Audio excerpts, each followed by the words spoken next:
சகோதரரே, யாகத்திற்கான அனைத்து ஏற்பாடுகளும் தயாராகிவிட்டது. இப்பொழுது ஒரே ஒரு கேள்விதான் உள்ளது. நாம் இந்த யாகத்தை எப்படி நடத்தப் போகிறோம்?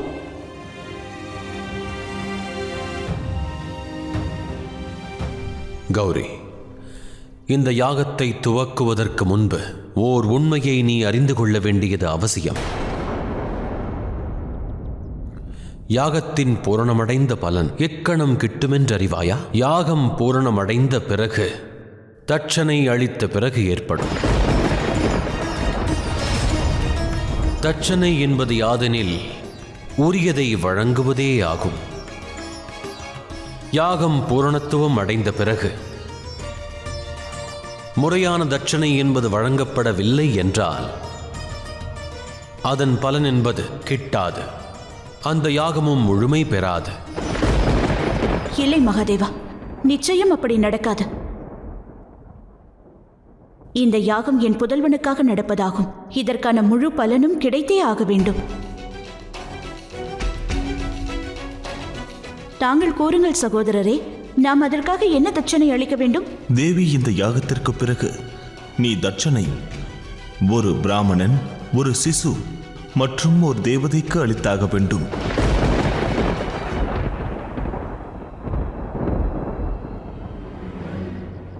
தட்சணை அளிக்கும் இந்த நிகழ்வை ஒரே முறையில் ஒரே வடிவத்தில் நடத்திவிட முடியும். அதற்கான விடைதான் சனத்குமார்.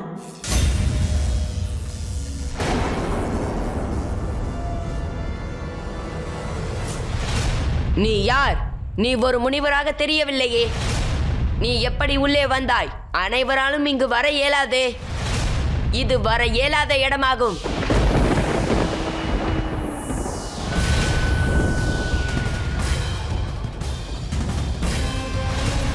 துர்கமாசுரனா? தாங்கள் மிக நன்றாக அறிவீர்கள் சனத்குமார். இந்த துர்கமாசுரனுக்கு எந்த வழியும் ஒரு தடையல்ல. என்னால் எவரது வடிவத்தையும் எடுக்க முடியும். இந்த பிரபஞ்சத்தில் எங்கு வேண்டுமானாலும் என்னால் செல்ல முடியும், ஒரே ஒரு இடத்தை தவிர. அங்கு எனக்கு பதிலாக தாங்கள் செல்வீர்கள். எந்த இடத்திற்கு? கைலாயம். ஆனால் உன்னிடம் பிரபஞ்சத்தில் எங்கு வேண்டுமென்றாலும் செல்லும் சக்தியும் திறமையும் உள்ளதென்றால் நீ ஏன் உனக்கு பதிலாக எங்களை கைலாயத்திற்கு அனுப்புகின்றாய்? இது எனது திறமையை பற்றிய கேள்வி அல்ல சனத்குமார். மாறாக எனக்கு தாங்கள் அளித்த வரம்தான் இதற்கு காரணம். நினைவு கூறுங்கள், எத்தனை வருடங்களாக நான் தங்களின் பாதுகாவலனாக பணியாற்றியுள்ளேன். எப்பொழுதும் உங்களை காத்து வந்துள்ளேன். அப்பொழுது தாங்கள் மகிழ்ச்சி அடைந்து என்னிடம் என்ன கூறினீர்கள்? வாழ்க்கையில் ஒருமுறை தாங்கள் எனது இச்சையை நிறைவேற்றுவேன் என்று கூறினீர்கள். அந்த இச்சையை நிறைவேற்றும் நேரம் வந்துவிட்டது. தாங்கள் எனக்காக ஒரு செயலை செய்தாக வேண்டும் சனத்குமார். கூறு, உன்னுடைய இச்சை என்ன?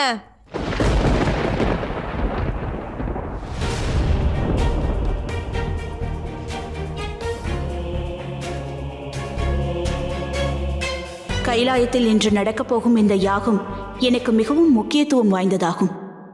ஏனென்றால் இன்று இங்கு அருணாசுரனால் ஏற்பட்ட அனைத்து விதமான தோஷங்களிலிருந்தும் எனது புதல்வன் கார்த்திகேயன் விடுவிக்கப்படுவான். ஆகையால் அனைவரும் இந்த யாகத்தில் பங்கு பெற்றாக வேண்டும். இந்த யாகம் முழுமை பெற வேண்டிக் கொள்ள வேண்டும். தாங்கள் கவலைப்படாதீர்கள் தாயே, அனைத்துமே நலமாக முடியும். மகாதேவா, அந்த சம்பவம் நெருங்கிவிட்டது. அதன் வேதனை மற்றும் துன்பத்தை தேவி பார்வதியால் தாங்கிக் கொள்ள இயலாது. அதன் தீய விளைவுகளை இந்த பிரபஞ்சம் நிச்சயம் அனுபவித்தே ஆக வேண்டும். கவலை கொள்ள வேண்டாம் நாராயணா. மகாகாளி உலகை ஆள்பவள். ஒரு தாயின் மிகப்பெரிய சக்தி என்பது அவளின் குழந்தையே ஆகும். அதை நன்கறிவேன். இப்பரீட்சை கௌரிக்கு சுலபம் அல்ல. எனினும் நான் நம்பிக்கை கொண்டுள்ளேன். இச்சங்கடத்திலிருந்து அவள் நிச்சயம் வெளிவந்து விடுவாள். தாயே, இந்த யாகத்தை நடத்தப்போவது யார்?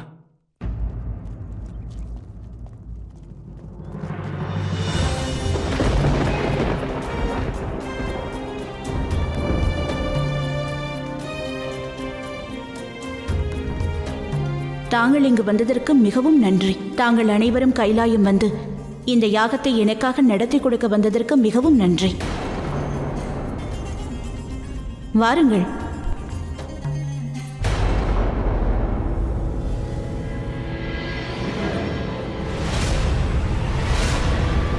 என்னவாயிற்று? இந்த யாகத்திற்கு பிறகு எங்களுக்கு அளிக்கப் போகும் தட்சணையாக தாங்கள் என்ன விரும்புகிறோம் என்பதை தாங்கள் அறிந்து கொள்ளுங்கள் தேவி. ஒரு நொடியில் ஏதோ பிரச்சனை என்று நான் மிகவும் கவலையடைந்து விட்டேன். தட்சணையை பற்றி தாங்கள் கவலைப்பட வேண்டாம். தாங்கள் இந்த யாகத்தை முறைப்படி சிறப்பாக நடத்தி கொடுத்ததற்கு பின் அதை செய்கிறேன்.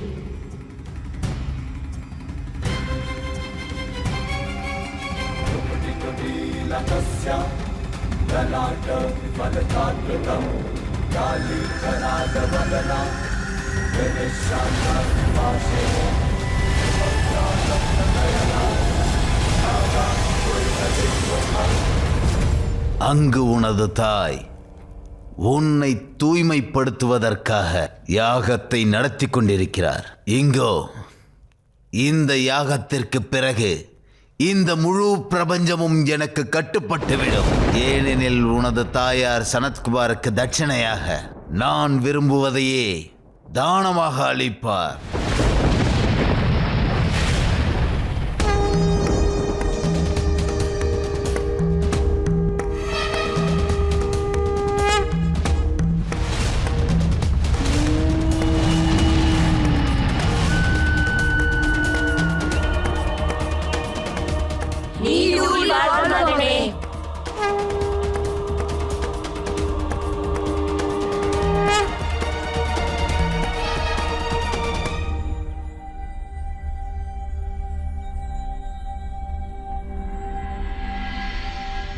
என்னை தாங்கள் நல்வழிப்படுத்தியதற்காக தங்களுக்கு நன்றி கூறிக்கொள்கிறேன் தாயே. என்னுடைய வழியை தெளிவுபடுத்தியதற்கும் நன்றி கூறிக்கொள்கிறேன். நீடோழி வாழ்க மகனே.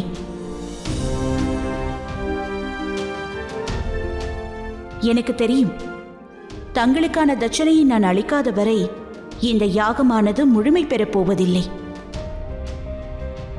தட்சணையை அளித்த பிறகுதான் எனது புதல்வன் முழுமையாக அந்த தீய சக்தியிலிருந்து தூய்மை அடைவான். கூறுங்கள், தட்சணையாக தங்களுக்கு என்ன வேண்டும்?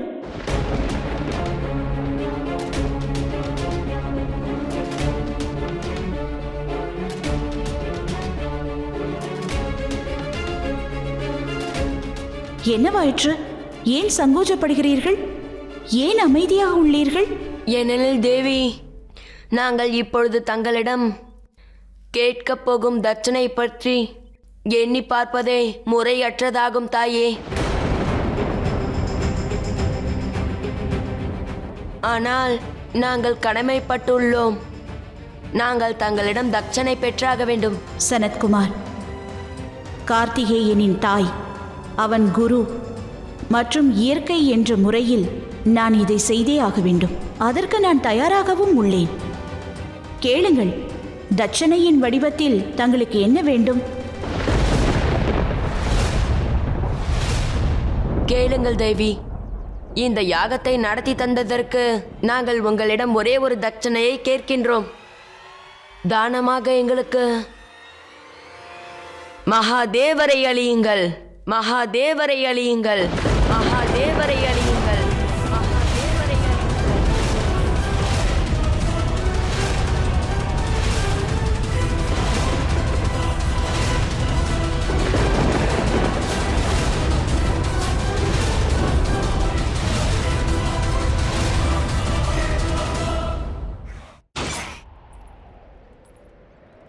என்ன? ஆம் தேவி, தட்சணையாக எங்களுக்கு மகாதேவர் வேண்டும். அதனால் எங்களுக்காக கைலாயத்தை திறந்து விட்டு மகாதேவர் எங்களுடன் வர வேண்டும், நிரந்தரமாக.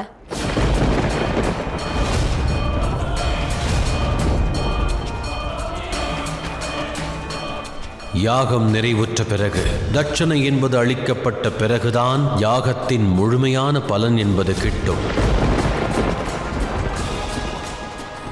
ஒருவேளை யாகம் மட்டும் நிறைவடைந்து தட்சணை என்பது வழங்கப்படவில்லை என்றால் அதற்கான பலன் என்பது கிட்டாது, அதாவது யாகம் முழுமை பெறாது.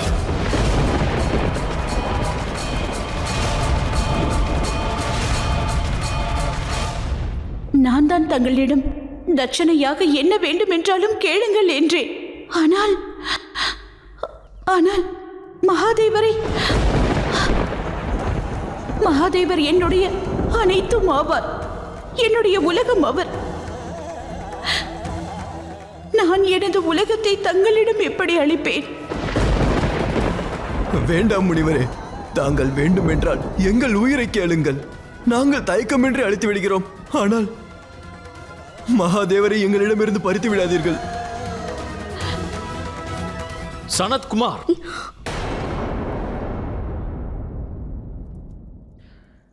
தேவராஜன் என்ற முறையில் தாங்கள் அவ்வாறு செய்வதற்கு நான் அனுமதிக்கப் போவதில்லை. பொறுங்கள் தேவேந்திரா.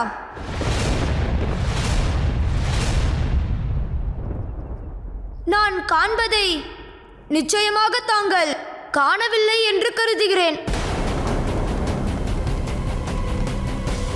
சனத்குமாரின் கண்களை பாருங்கள். தட்சணையை கேட்கும் பொழுது அவரது பார்வையில் ஒரு குற்ற உணர்வு உள்ளது.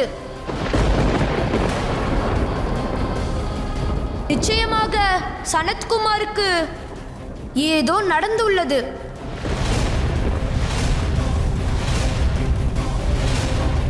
தாங்கள் இப்பொழுது கூறியவை உண்மையா? கூறுங்கள்.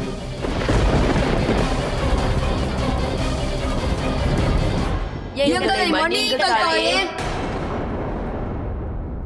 ஆனால் எங்களுக்கு தானமாக மகாதேவரை தவிர வேறு எதுவும் தேவையில்லை.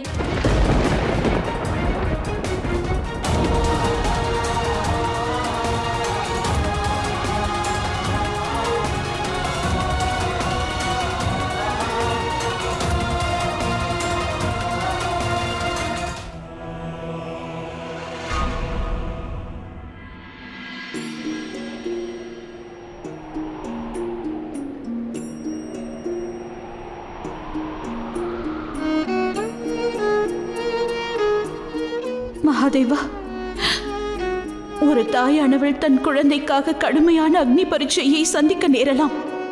ஆனால் நான் அறிவேன், இந்த பிரச்சனையானது தங்களை தானமாக அளித்ததோடு முடிந்து விடாது. சனத்குமார் உங்களை தானமாக கேட்க தேவையில்லை. ஏனென்றால் இதைவிட பெரிய பெரிய யாகங்களில் கூட அவர் தங்களை கேட்டதில்லை. இதுவரை அவர் அப்படி நடந்து கொண்டதில்லை. ஏனென்றால் அவர் தட்சணையை விட தானத்தை பற்றி நன்றாக அறிவார். இந்த பிரச்சனையின் பின்னால் இருக்கும் அந்த நபர் யார் என்பதை நான் அறியேன். ஆனால் அவர் யாராயினும் அவர் சனத்குமாரை யாகத்தில் தங்களை தட்சணையாக பெற நிர்பந்தித்துள்ளார்.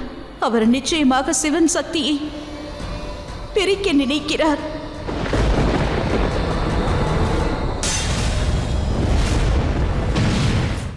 ஆம் கௌரி, விளைந்த இந்த சங்கடத்தின் பின்னணியில் ஒரு தீய சக்தி உள்ளது. இதற்கு முன்பு எண்ணற்ற முறையில் கைலாயம் மற்றும் இப்பிரபஞ்சத்தை நீ தீய சக்திகளிடமிருந்து காப்பாற்ற கைலாயத்தையே துறந்துள்ளாய். ஆனால் இம்முறை தியாகத்தை நான் மேற்கொள்ள வேண்டும்.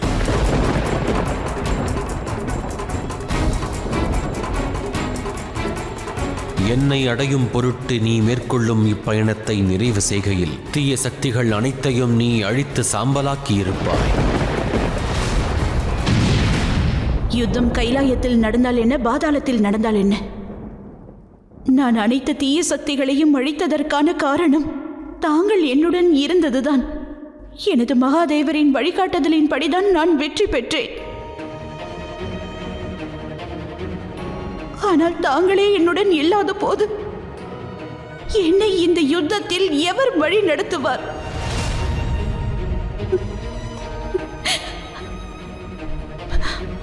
தாங்கள் தானே கூறுவீர்கள், சக்தி இல்லாவிட்டால் சிவம் சவம் என்று. அதுபோல் இந்த சிவன் இல்லாமல் இந்த சக்தியும் ஒன்றுமில்லாதவள். இல்லை கௌரி, சிவம் என்பதே சக்தி, சக்தி என்பதே சிவமாகும். நீ சுவாசிக்கும் சுவாசத்தில் வாயுவாக நான் உள்ளேன் கௌரி. உனது விழிகளில் இருக்கும் கண்ணீரும் நான். நீ உதிர்க்கும் புன்னகையும் நானாவேன். நீ உரைக்கும் வார்த்தைகளின் ஒலியும் நானாவேன். நீ அடையும் துன்பங்களின் வேதனைகளிலும் நான் அடங்கியுள்ளேன். அவ்வாறிருக்கையில் உன்னை விட்டு பிரிந்திருப்பது எவ்வாறு சாத்தியம்? பற்றற்றிருக்கும் என் பற்றே நீதான். விழிகளில் கண்ணீர் வேண்டாம் கௌரி. ஏனெனில் நீயே இயற்கையாவாய். இந்த இயற்கையின் ஒவ்வொரு துளி நீரும் பொக்கிஷமாகும் கௌரி.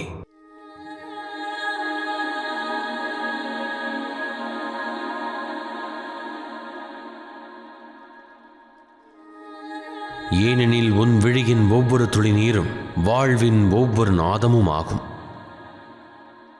இந்த உண்மைகளை நீ நினைவில் கொள் கௌரி.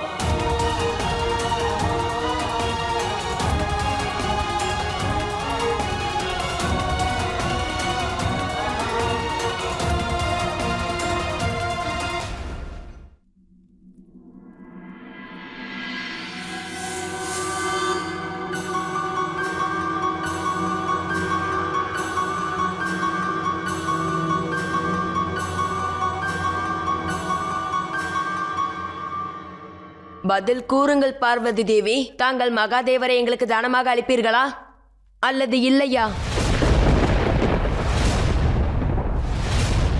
நிச்சயமாக.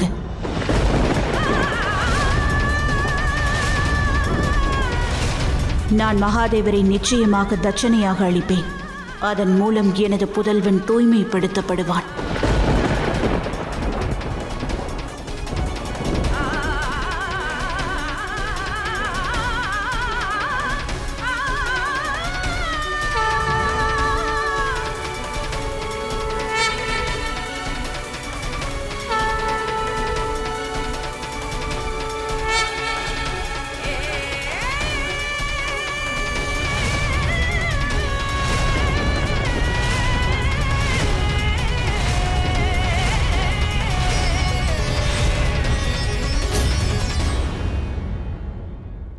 நான் மகாதேவரின் மனைவி பார்வதி என்று எனது கணவர் மகாதேவரை தங்களுக்கு தட்சணை தானமாக அளிக்க தயாராக உள்ளேன்.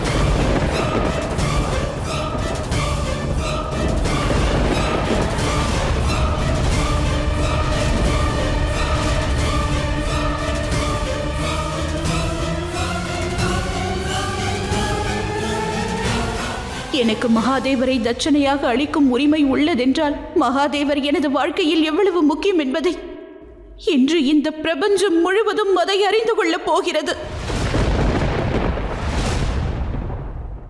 கௌரி. இல்லை மகாதேவா, தாங்கள் என்னை தடுக்காதீர்கள். எனது கணவரை நான் தானமாக அளித்தால் என்ன விளைவுகள் ஏற்படும் என்பதை இந்த பிரபஞ்சத்திற்கு நான் உணர்த்த விரும்புகிறேன்.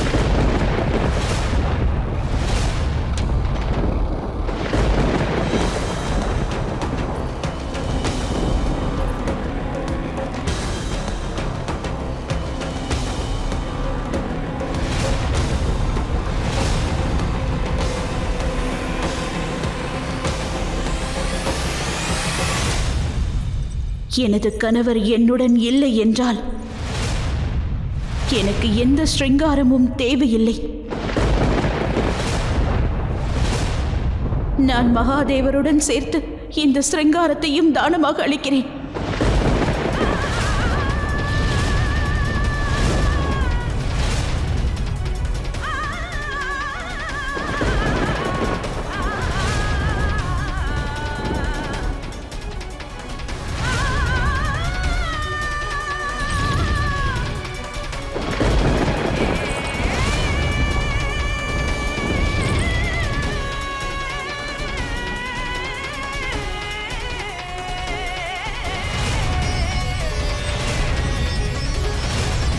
மகாதேவர் இல்லாமல் இந்த சூடாமணியானது எனக்கு வெறும் பொருளே ஆகும். இதை நான் தியாகம் செய்கிறேன்.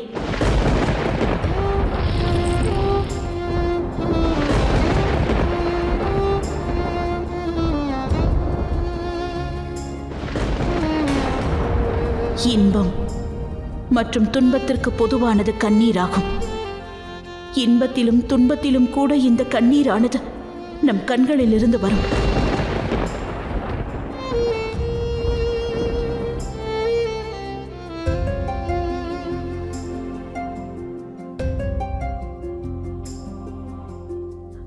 நான் எனது இந்த கண்ணீரை தியாகம் செய்கிறேன். என் வாழ்க்கையில் எனது மகாதேவர் இல்லாத போது எனது வாழ்க்கையில் இன்பத்திற்கோ துன்பத்திற்கோ எந்த இடமும் இல்லை.